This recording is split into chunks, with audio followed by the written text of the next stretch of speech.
As someone that's been in this hobby for over 35 years, I absolutely love the idea of what Brian has done with Formoria. So this is a campaign setting that he's been personally running and playing for the last 20 to 30 years.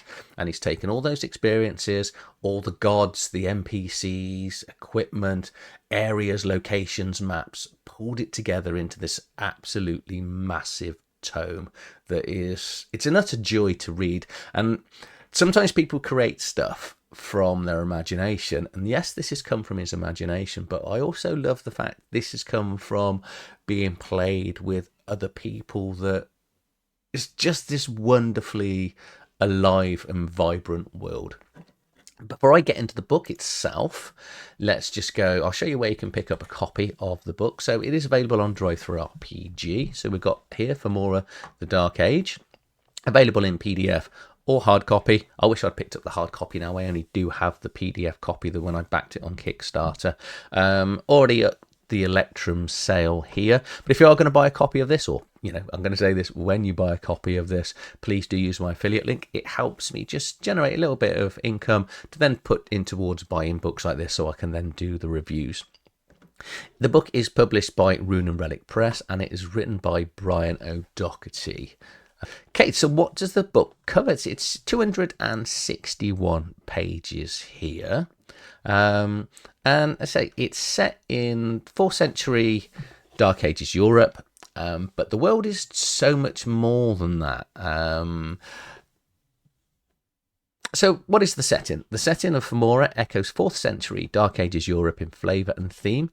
It lies on the northern fringes of civilization, having been settled and colonised by civilised people from the Catalan Empire roughly 150 years ago. Now, when we get into that, that might sound a little bit Roman-y in essence, which I think you'll see.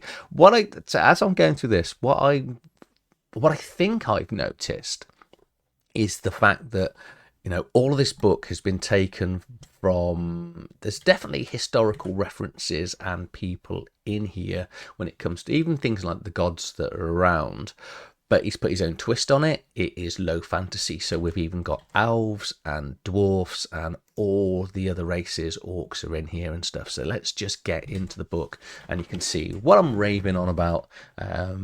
So here we have the front cover from Formoria, which is, it looks a little bit dark and frightening because it's meant to. This is the face of one of the gods that is coming up, which I'm not going to spoil. We are coming in 264 pages including, and we're going to start with the Lands of Formoria, which the pages are printed a little bit weird in my PDF copy here. I don't know whether this has been corrected yet. However, don't worry, the book itself does come with loads of maps. All the towns and cities that are detailed in the book, you have got the separate maps, so you can quite easily throw them up for a VTT, and they come, so just an example of one of the places here. So here we've got Corin, and they come in black and white and coloured images as well. So here's the main world of Formoria. It's pretty much separated into towns, cities and cultures. And my two favourite sections, which we'll come on to as we get into it, is we've got the Norwood here and the Black Forest. And that's mainly because of the land of men and the other races that live in these areas. Okay, so let's just get back to the book. Credits here, so Brian O'Doherty is the author, developer, creator, cartographer. Obviously he's got a variety of other artists in here, and it is now compatible with ShadowDark. I don't know what system it was originally run with. I don't know, but it's not relevant. But because it is based on ShadowDark, you could easily adapt this into, I think, multiples, you know, Castles of Crusades, old school essentials. There's a lot of things you could, you know, even, you know, some of the basic the original D&D and stuff. I think it's not going to be too difficult to adjust. Book itself is nicely laid out in contents. No hyperlinks though, so that is, you know me, I like my hyperlinks, just being able to sort of jump to different locations. But we're going to start off with detailing about the campaign itself, character creation, backgrounds, some new spells, the alignment and religion that's built in the book. He's created his own languages for the book, money and coins, as you'd imagine. Then you're getting into the actual cultures of the different sort of species of men. We've got elves, dwarfs, halflings. Skipped on, sorry. Gnomes. We're then getting into it. There's a huge section on orcs, so it's 8 odd pages of orcs being the main sort of bad guys, protagonists of the world. Then we've got the Bile Spawn, which are a lot of the other races that are going to be, not the good guys, so to speak, because this has got that real sort of old school, human-y type races aren't. Well, they're not necessarily evil, but obviously they've got their own agendas and their own policies and politics in here, which is all included in the book. We're then looking at different factions. There's a lot of knights in here, and I really like that. So you've got knights, rangers, because it is sort of 4th century. It's got that Arthurian very much feel to it. We've then got a list of legendary NPCs, which I'm assuming are some of the player characters over the years that have been playing this that have died. Then we've got living legends, which I'm again assuming are some of the living player characters as this was written. Legendary items, the bestiary is in there. There's a huge amount of encounter tables for all the areas, and then we've got the history itself. Okay, so introduction to the setting. So Formoria is just one of many regions of the world of Asteria, and the setting of Formoria is somewhat akin to 4th century Dark Ages Europe. It lies in the northern fringes of civilization, having been settled and colonised by civilian people, the Cathlonian, roughly 150 years ago. So they very much feel like the Roman Empire to me. The setting is not a complete Earth clone, so it rhymes with it rather than copies our own histories, because it does include elves, dwarfs, giants, dragons, so it's meant to be dark and gritty and far less high fantasy. Magic is rare in the world. There are magic items, but it's sort of, there's unwanted attention. People don't, if there's a lot of distrust against magic users. Also, the demi-human races are rare, so majority of the species in this world are humans, and the humans and the elves and dwarfs, and no one really sort of trusts each other, which is built on over 10,000 years of history that Brian has actually put into this book, which is right towards the back of the book. Okay. You've got the archetypes as well. So dwarfs are dour, stubborn, greedy. Gnomes are mischievous, tricky. Elves are mysterious, ancient, and aloof. And the halflings are gluttonous and lazy. Who doesn't want to be a halfling? Just sitting around being lazy all day. So there's a couple of rules really for running the campaign to try and get it in the way that Brian wants it, and that's make magic items rare. They make it gritty, so most villages are poor, and basic supplies and things like torches are sort of hard to get hold of. There's no sort of magic item shop the way you can go and buy things. So again, think back to ancient sort of 4th century on how Europe was, mud huts, that sort of thing. But despite the poverty, most people still laugh, play games. It's a real sort of family environment within the villages, but make it cold and dark. So outside the hamlets and villages, it's going to be very dark at night and scary. Don't let players take full rests when they're out in the wild. Even the good races are dangerous. So elves, dwarfs, gnomes, halflings, and men are not always good in terms of heroic. Just say make it deadly. So if you're going to use the ShadowDark rules, use the blitz mode, deadly mode, grinder mode, and pulp mode. And also give death some meaning. So when a character dies, you can either give them a epic death so they can come back. So when they get down to 1 hit point, you can either allow them to stabilize or give them that epic, just keep going, have 1 or 2 extra rounds of massive heroic, do some additional damage. So it's an automatic critical, I should say, and then let them die. When I talk about the larger world itself, so here we have the map of the world, so Asteria, and Formoria is just this little bit. Let's see if I can do this. It's basically here. This is all we're looking at, and Catalan here is really much looks like Italy, doesn't it? And it sort of has that feel. We've got Viana here, and which is good old Blighty, where I live. So looking forward to seeing, because actually when we look at some of the races are from Fianna. So yeah, it's I'm expecting more things to come from Brian in this world. There are specific classes that he's created in the world. So in here, it adds 5 more races. We've got Knight, Ranger, Seer, Druid, and Warlock. And this is to be used in conjunction with the 4 already in the ShadowDark. And then we've got 4 additional, which are Elf, Dwarf, Halfling, and Gnome. So we don't get any races and classes. This is very much like the old school, where if you're a Halfling or Alpha Dwarf, that is your character advancement. The only way you can be Knight, Ranger, Druid, or Warlock, etc., is to actually be a human, okay?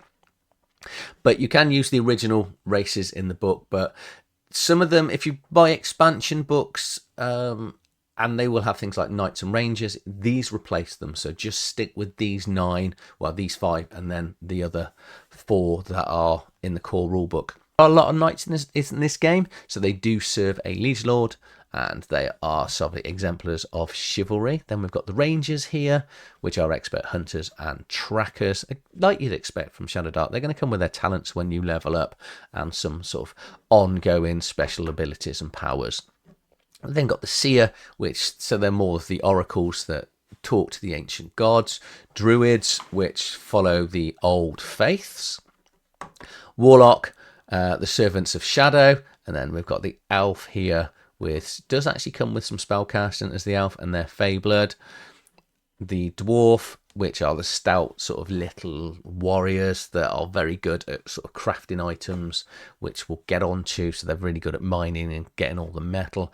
Halfling, the cheerful farmers and herders that come with a absolute ton of special powers here. So from stealthy, small, coordinated, quick-witted, perceptive, and lucky. And then we've got the Gnome here, which are really good at sort of mining like the dwarfs and a little bit of tinkering, and they do get an illusion spell. Backgrounds are 2d6, and they just give sort of what the player. So if you're not going to run any form of gauntlet, it's basically how your character started or what they did before what they came adventuring. And there are specific tables for the fighter, ranger, so the knights all the way through the priest, and we've even got elves and dwarfs. The naming is pretty unique in this, so each of the cultures will have their own naming reference, and Brian has nicely put the areas and then linked them to the sort of modern day equivalent. So we've got the Ardarian here, which their names are based on Frankish and Anglo-Saxon sort of names.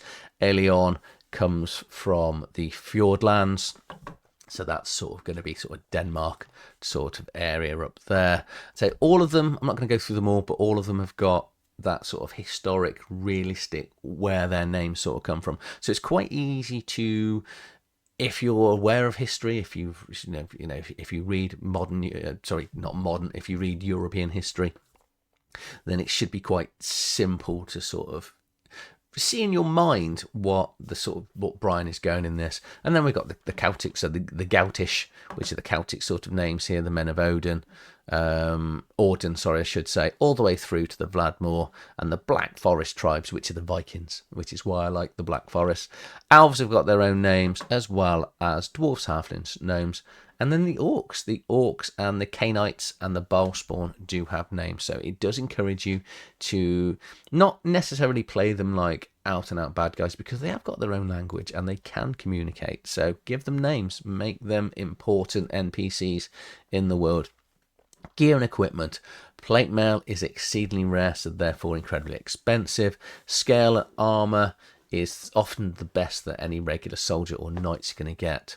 Warhammer is one of the most common weapons around in here, because things like bastard swords and great swords are very expensive, because 4th century metal was rare, hence the reason from a historical point of view, even things like the Vikings, a lot of them had axes because only the rich people had the swords, and that's because metal was rare. So you could have wood with a little bit of metal on the end. Then into the new spells that has been created specifically for this world. So we've got the spell list here from the Seer, Druid, Warlock, and then the actual spells here. So as we're going through the list, anything with an asterisk here are new spells, okay? And the Druid, because it's quite an original one for this setting, that has the most amount of original spells. And the spells are, again, from 1st to 5th level in here.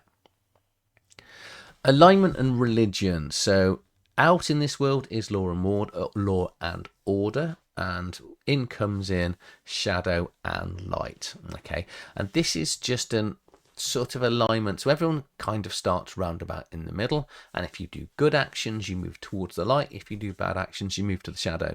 Now if you go down into the shadow, it doesn't mean you're necessarily evil or a bad person, it's just that you're more attracted to making darker decisions.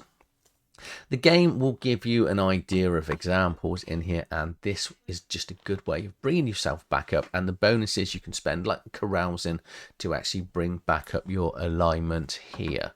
The Old Faith is the one that the Druids follow, so it's more animalistic in practice, but there's only really seems to be the Druids and a few of the followers of the Druids that actually follow this faith. Nearly everyone else follows the Old Gods. The Old Gods feel very much like Greek gods. So we've got like the All-Father here, and Norse gods. So we've got the All-Father, and then the Great Mother, their first three children. All of this is covered in a lot more detail once we get to the history section. So these are the three sons of Aenir, I think, and Evira, I'm going to go with.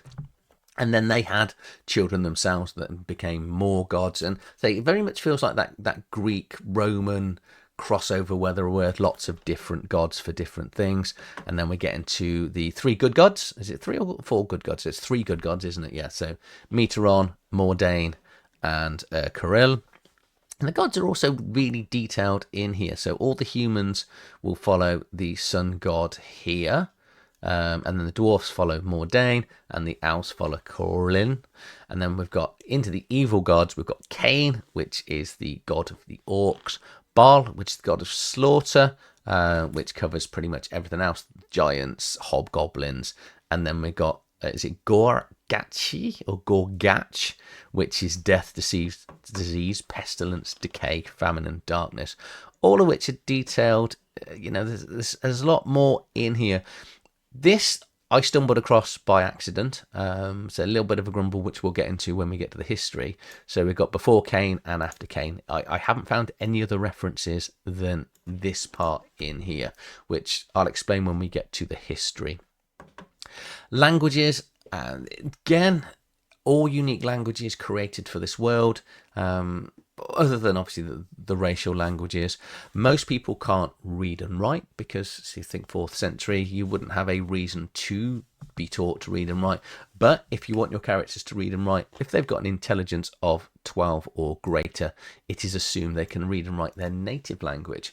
They can spend downtime to go and learn other languages. There's also rules here about dialects. So if you are, if you know Elf, then you might not be able to, you won't know all of the Elven languages, but because Elf is a language in itself, you should have a chance to pick up sort of 20-30% of the Elven languages. So High Fomorian and Low Fomorian are the main languages of Formoria, and then each of the clans and cultures have their own languages, again dialects as well in here, which is all then included in more detail, as you can imagine, and so pages and pages of languages. And then we've got celestial languages, diabolical languages, and primordial languages as well.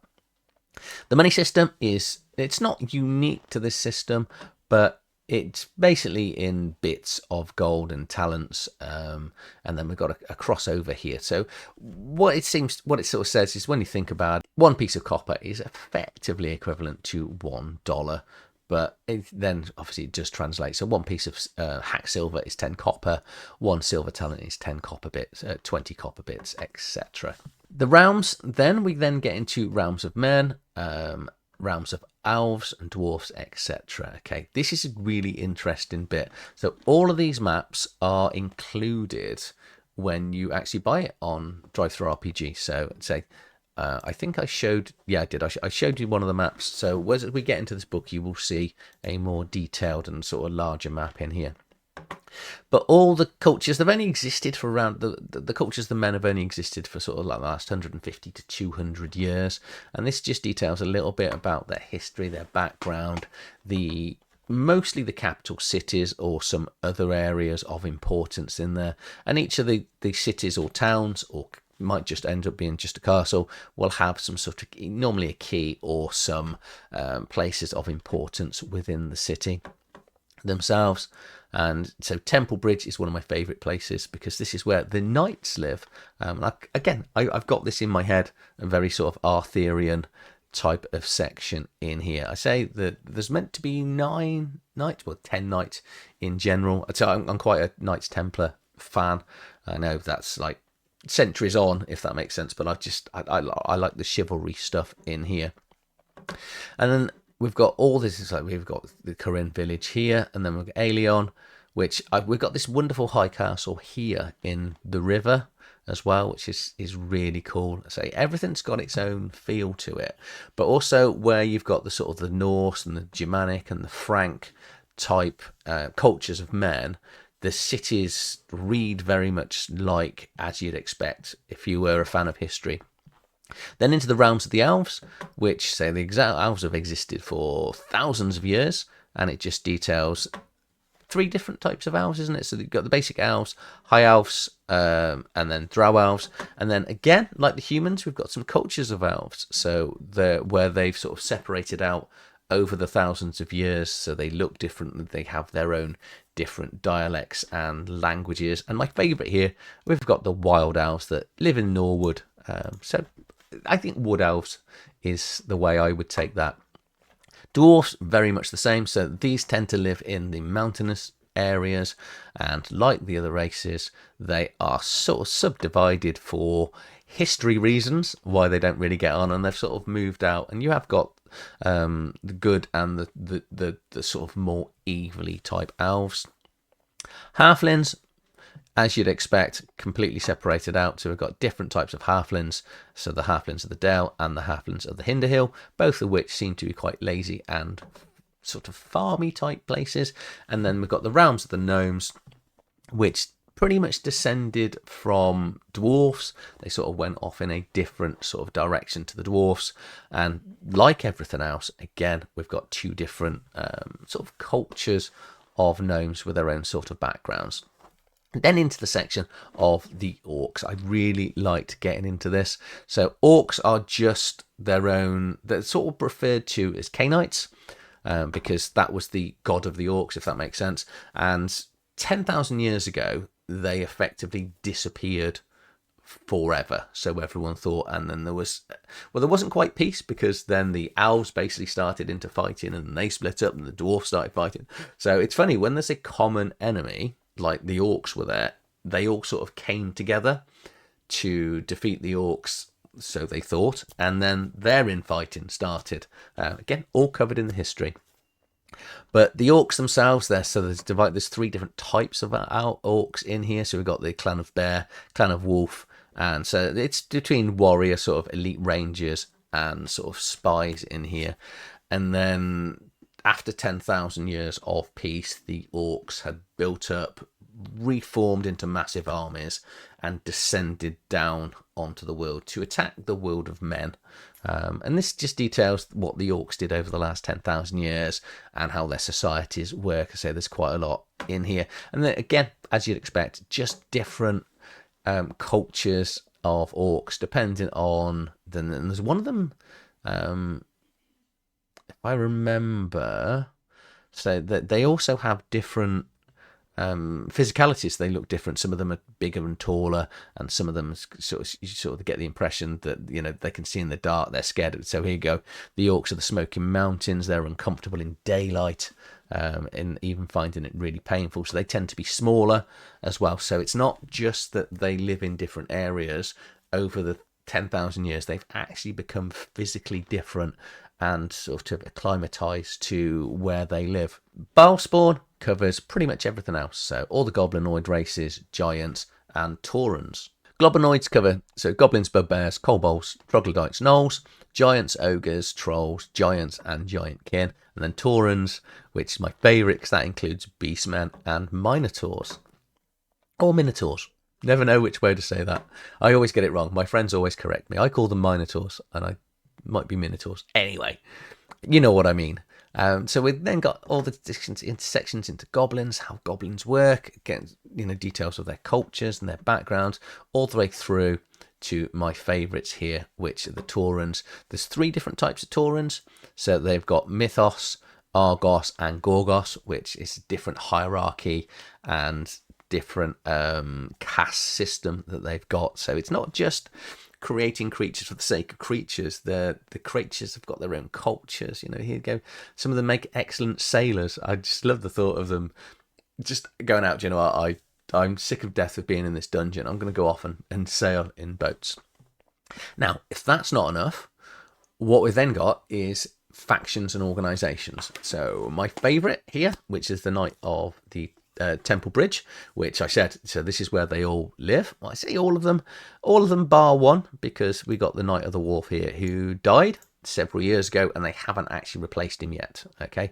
Oh no, sorry, the Knight of the Wall as well. So that currently is vacant. So if your players want to be playing a knight and you want an ongoing, I'd be encouraging them to, you know, let's go and become one of the knights. That would be quite cool. But different cultures have got different knights in here. So we've got 3 different knights. We've got the Knights of the Ardaran, I think that is, and then Knights of the White Towers. That's all the knights done. So we're then into Thorn's Rangers. The Thorn Rangers are an elite group of rangers and scouts founded by the legendary scout and marksman Haskell Thorn. Details then 3 of the existing members. We've got Mithras Tower, which is one of the magic societies. That's all the good guys. Now we're into the bad guys. So the bandits and brigands. So we've got the Forsaken, which are a ruthless bandit gang that terrorizes the Whitewood. One thing I probably should have said really earlier on, and this is really testament to Brian's writing, is I love the way not only is this laid out, but the paragraphs are really so well written. You can normally, so when you get into a new section, you can just read the first couple of lines and actually get what the paragraphs are around. That's a really good use of English, especially for a dyslexic or even a non-dyslexic, because it gives you the information that you need nice and quickly to get in here. So the Green Rivermen. The Green Rivermen are notoriously a band of river pirates that terrorise the waters of the river. Is that Bryneth, I think, or Brith? It should be. Again, it will then detail some of the antagonists in there. The Sawtooth Reavers, which are a notorious gang of smugglers and cattle thieves who operate in the rugged and inhospitable terrain of the Sawtooth Hills. Black Vipers, which are a fearsome group of river pirates who ply their trade along the river Mordaran. Legends of the Past. This is what I was saying when I got into contents. I just feel that this is probably a load of player characters that have died over the years, because these, if he's been playing this for, or running this for 20, 30 years, the world will have moved on. So, you know, as you do when you play any ongoing campaign, the year doesn't stay static. It's not like an episode of The Simpsons where it resets every sort of episode. This is just, you just know that, well, I may be wrong. You know, some of them are slightly older, so like this is 110 because we're in sort of 313 AK, somewhere around there where we're starting. But yeah, it's quite interesting as well. And then a bit of detail about some of the dragons that have died. Actually, there's one of the NPCs rode on, he had his own white dragon mounts. So there are, say, dragons are covered in here as well. Lords and ladies, which, so these are some of these are existing people that still are probably, I think I've skipped, yeah, so sorry, I've just rolled back then, I got carried away. So the living legends, so these are big NPCs that are still around today that you can bring into the world. Don't get intimidated, just, if you're going to use them, just use 1 or 2 at a time to sort of introduce them into characters. And then we've got lords and ladies, which is sort of the kings and queens of the land and the different areas and cultures. And then finally, we've got Zad.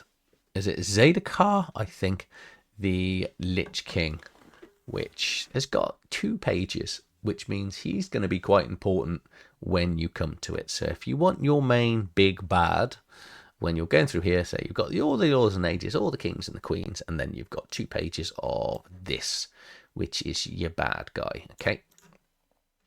Legendary items. We said from outset there aren't meant that, you know, it's a low magic world, so there's not a lot of magic items.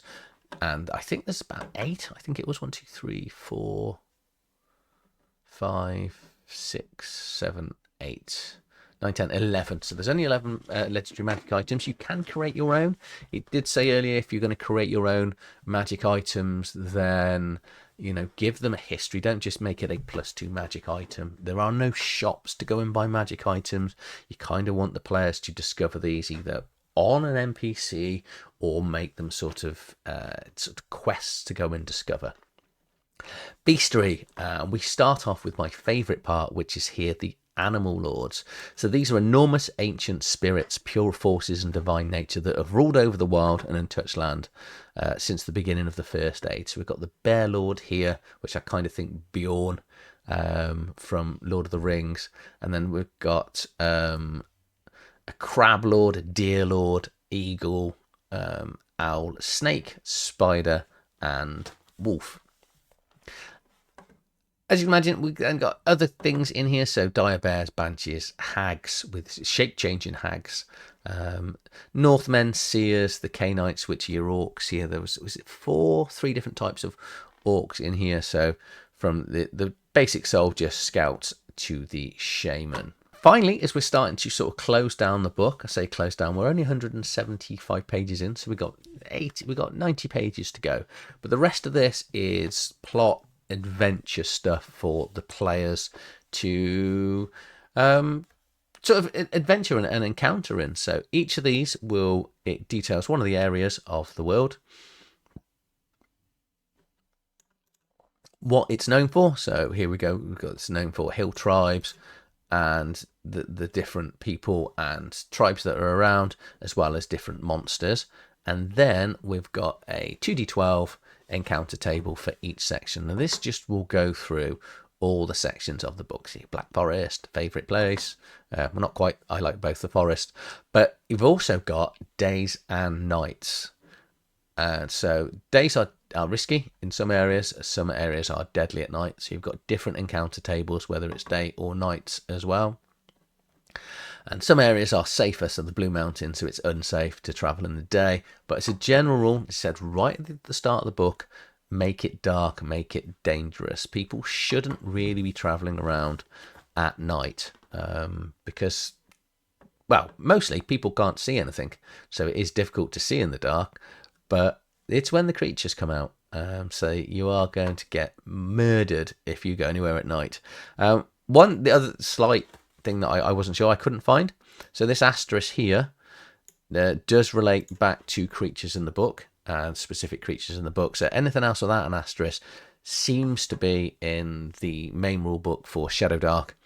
So it's, for example, like the Banshee is in here. Okay, so again, I couldn't find it, but there was the asterisk next to the spells, which did say the new spells. So I don't know. I don't know whether I've missed it. It's always possible, or whether it's not in here entirely.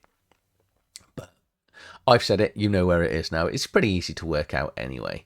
But yeah, all the way through all the sections of the book, there are so many. So what we've got 1, 2, 3, 4, 5, 6, 7, 8, 9, 10, 11, 12, 13, 14, 15, 16, 17, 18, 19, 20, 21, 20. About 22, I think that was. I may have skipped one, so different areas. Okay. Finally, we're then going to close with the history, and I'm not going to go through the full history, but the long story short is, so you've got the All-Father and the mother of creation. They had 3 children. The 3 children then had more children. That some of their children became the bad gods. Some of the children and the grandchildren were the good gods. And then sort of the orcs, elves, everyone sort of came down.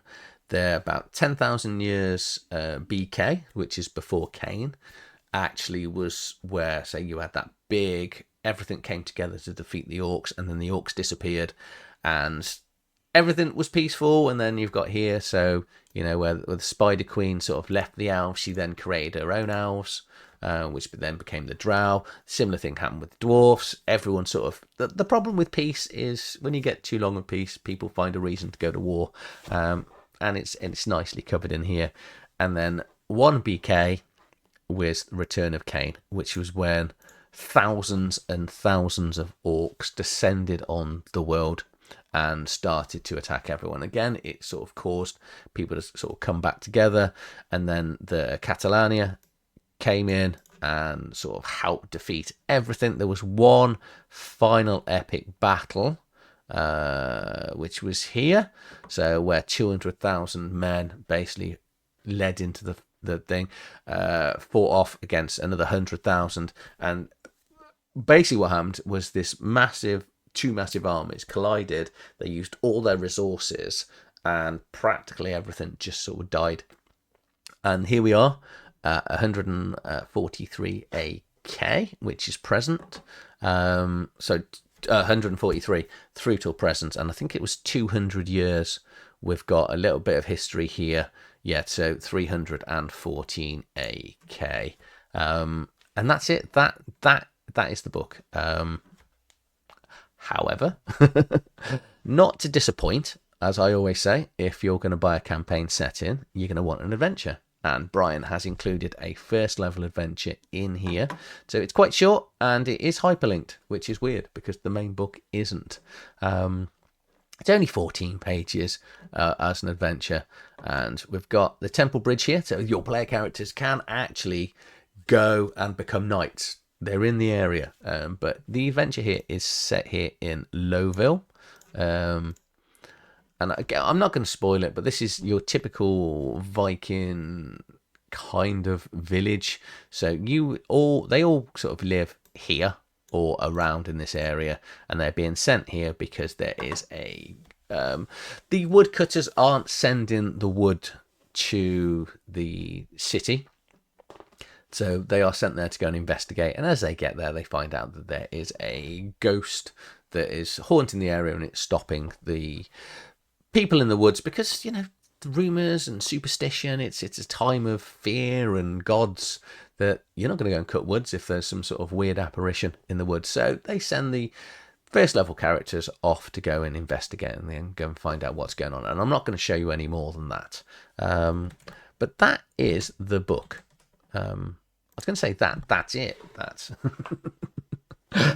That's it. That's actually far longer than I didn't know how long this video was going to go, but it is a little bit longer than I expected. But it's not surprising because, as you could see, there's so much in there. There's, if you want a sort of 4th to 5th century setting, you cannot go wrong getting this. It's absolutely amazing because of what it actually includes in here. I'm going to throw you back to the table of contents, just so I know we've seen everything, but it just helps me really sort of cement what I love about this is, you've got all the character classes that you're going to need, all the way through from knights and everything, and the unique races, but you've got the background spells, alignments. That light and shadow is a nice change.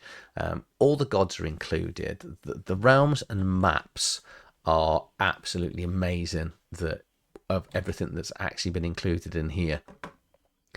And then, going through the individual factions, which gives the motivation. When you're looking at the NPCs, both legendary and currently still alive, as well as the lords and ladies, it just gives you a lot to build on. And then if you're worried you've got no sort of starting adventure and where to go, so you've got a first level adventure just on Kickstarter. It finished a while back. We've got the Crypt of Valorous, which is where I found out about this, which is a 1st to 3rd level adventure. But even if you don't need that, because I can't really review a book based on the fact that you should go and buy something else, all the random tables in here, so let's just go back, we'll just give you starting ideas on where to go, okay, and what to do and things to discover. It's so well written. Even if you're not a fan of ShadowDark, I think you could easily adapt this into anything else. And because you've realistically only got that beastry setting and the spells, if you just wanted to run this with anything else, you could. It's an absolutely must buy for me. Well, not for me, because I already own it. So I might get a physical copy just so I can actually sit and leaf through. But I really enjoyed learning about the world, everything else. I want to see more. I'm really hoping Brian's got more of those worlds in, to see sort of be built and come up upon. I'm going to do a review of the Crypt of Valorous, so if you're interested in that, please like, share and subscribe to the channel, because I'm going to do more. Hoping to get Brian in at some stage for an interview and chat so we can see what else he's got planned, and, you know, say if we support him enough, I think we should see more of this amazing world sort of out there, and sort of so we can actually all enjoy it as well. Speaking of enjoying it, if you've enjoyed this video, please like, share, subscribe to the channel. And if you do buy the book, please do use my affiliate link. I said it just helps me pay for everything that I'm sort of putting into this channel. And I'll see you on the next video. Thank you for watching.